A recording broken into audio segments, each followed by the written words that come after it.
I think you can hear me. Thank you for very much watching and listening to me. I will give in this presentation some examples, an overview of how GIS, SDIs are used in urban mobility, and I will give some information about the information infrastructure behind these examples. And I want to say some words about the approach towards a new SDI. And after that, we will have a discussion. Well, I will show you some things about 4 examples. The first is in Amsterdam. It's about car mobility. The second in Assen. It's about multimodal solutions.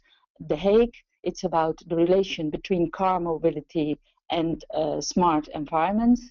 And the last example is Utrecht and is about urban planning.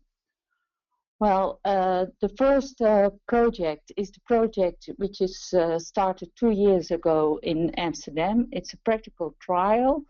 And in this project, we aim to integrate roadside techniques and the techniques which Gerrit just presented. So we try to give road users personalized travel advices by combining all kinds of data and together with influencing the traffic system in Amsterdam. And it is the problem in Amsterdam is that there is a lot of traffic congestions during rush hours at the main road, the ring road, and the other roads. So they started this project 2 years ago, and I will not show you the YouTube movies, but I think I mention here the addresses. It's very interesting to see this, and the main aim is to reduce the congestion in the rush hour by making people aware that if they choose another moment to leave from home during the rush hours, that they can save time. The second example is the sensor city Assen. Assen is a small city in the eastern part of the Netherlands, and the goal of this project is to verify the added value of all kinds of floating car systems together with fixed sensor data.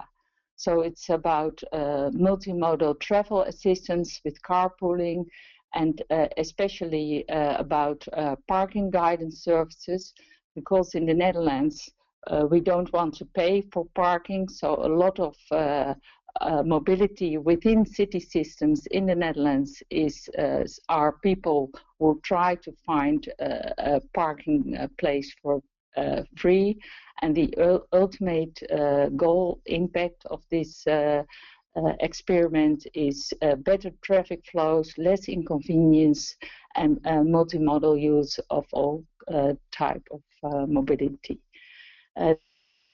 This project is a project in which many organizations work together, a government, all kinds of companies and research institutes.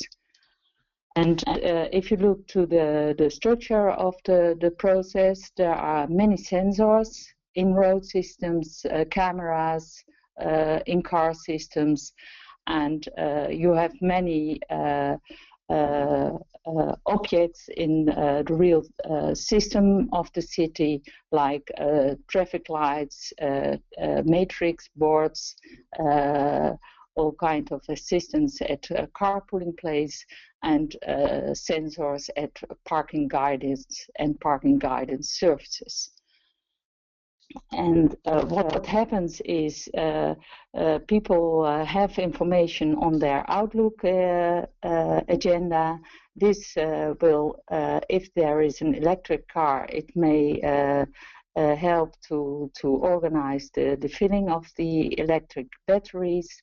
It gives information about the expected emissions along the road, and it will give a planning of the journey, and it will influence the traffic lights, and it will make a reservation of the parking place in Assen.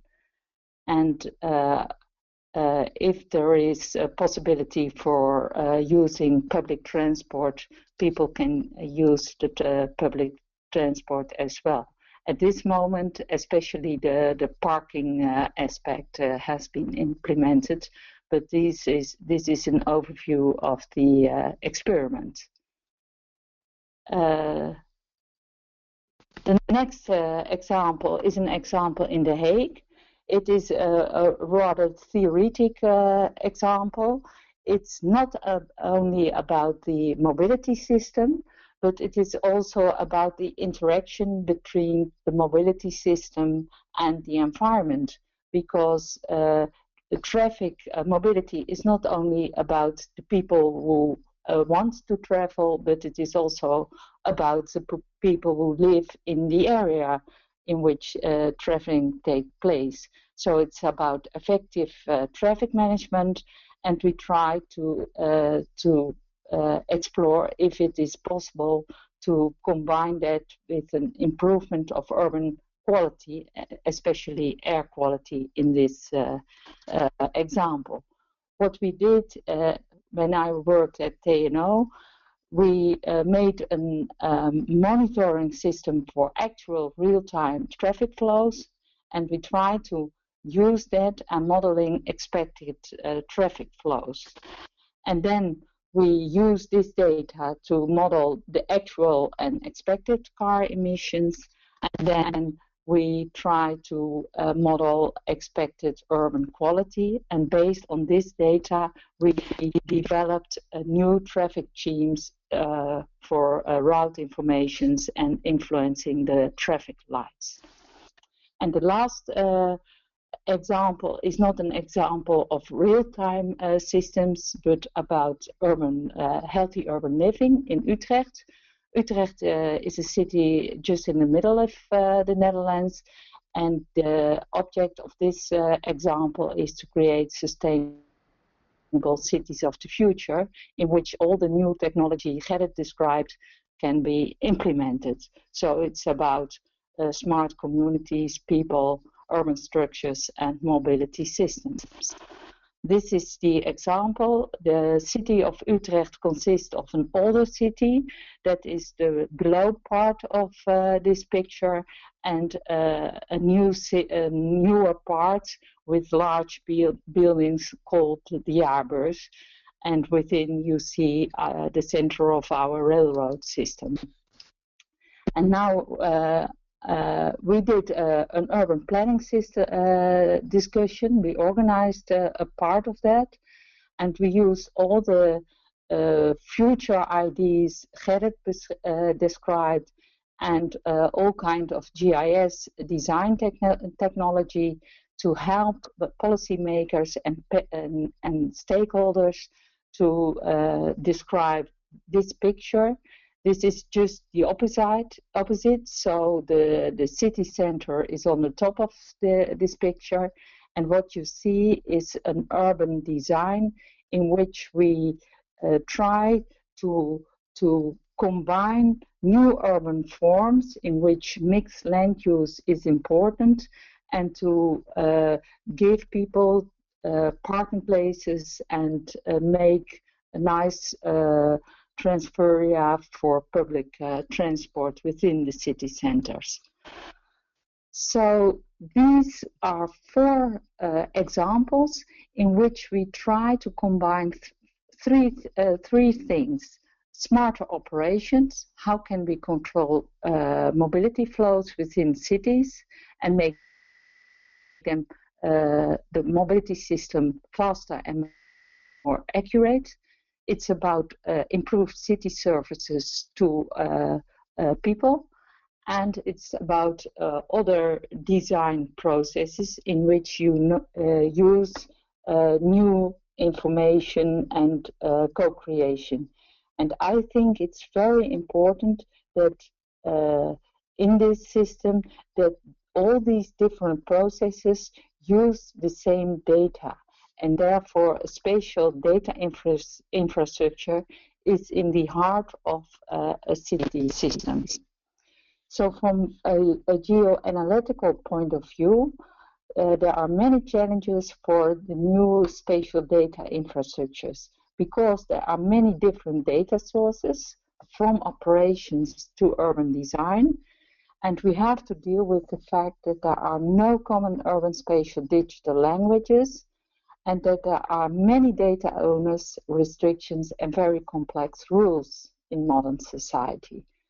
And all the requirements are changing, like Gerrit described these major trends. So we have to deal with many actors, and the business models become more and more complex because people are interested in the flows of all these connected business. Well, to answer all these questions, I think you need an approach in which 4 elements are important. First of all, we need concepts and roadmaps. As was already said in the examples, we have to deal with a new SDI in which sensing data and applications are related by all kinds of community service layers, model layers, and all kinds of rules. And an example we developed the last 5 years at TNO. This is an example, it's called Urban Strategy.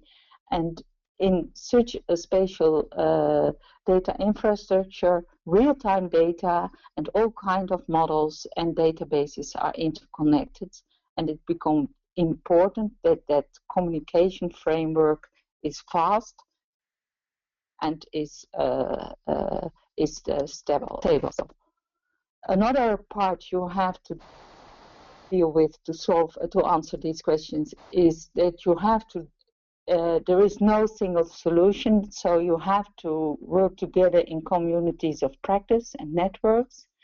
And I think you can make a distinction between 3 types of communities: system-oriented, so you have to solve a specific problem; person of service-oriented, so you can target on one type of consumers; and place-oriented, because in a city of Amsterdam or in a city of as Assen, the questions are different. You need tools about communication. I gave here 3 examples, like Phoenix. It's an interactive tool to have discussions about alternative solutions. You need viewers. You have to make a common operational picture. This will be in 1D, 2D, and 3D. And you need a system of all kinds of functionalities and a database. At Geodan, we developed, we are working on Geodan Maps, a library of web services. And last, maybe most important, is you have to make value cases. And I think that is very difficult for us. This cartoon illustrates that. And I was looking for literature, and I found this picture of Mr. Hinchcliffe.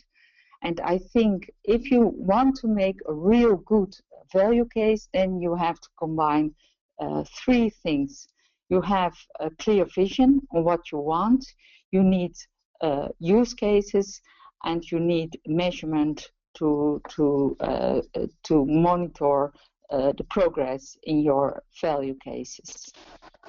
So I think it's important that you have to to work on a societal inclusive approach in urban operations, urban planning, and mobility management together if you want to develop this new SDI, and it should be a part of the national, in this case, the Dutch public information infrastructure, and you have to work together with all kinds of people, and always you have to think it should be improved, it should be smarter and better.